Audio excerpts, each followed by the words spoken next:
Guys वो motivation speaker कहने लगी कि जब मैंने उनको ये देखा कि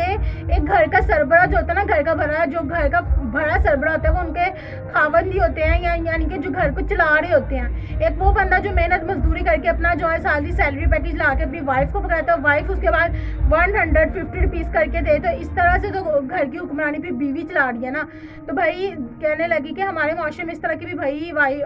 जो है ना औरतें पाई जाती हैं जो अपने मियाँ को इस तरह से जो है ना 50-100 रुपीज़ देती हैं, बाकी सारा खर्चा अपने पास सकती हैं। और फिर उनका ये कहना होता है कि शायद हस्बैंड जो है ना वो यूज़ कर लेते हैं, तो लेकिन ये है कि ठीक है, आपस में मियाँ बीवी एक दूसरे का लिबास है, जैसे मर्जी जिस तरह मर्जी लाइफ स्पेंड करें, हम लोग कौन होते हैं उसको पॉइंट आउट करने वाले। लेकिन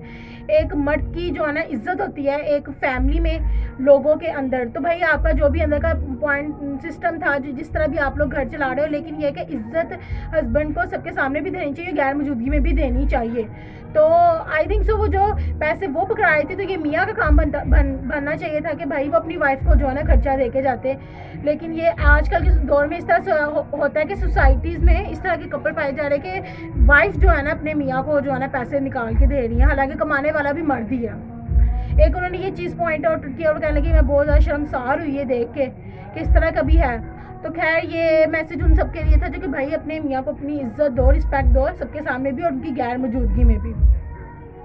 सेकंड कहने लगी कि फिर ना वो मोटिवेशन स्पीकर कहने लगी जैसे मैं रिकवर हुई तो मुझे आउट ऑफ सिटी जाना पड़ा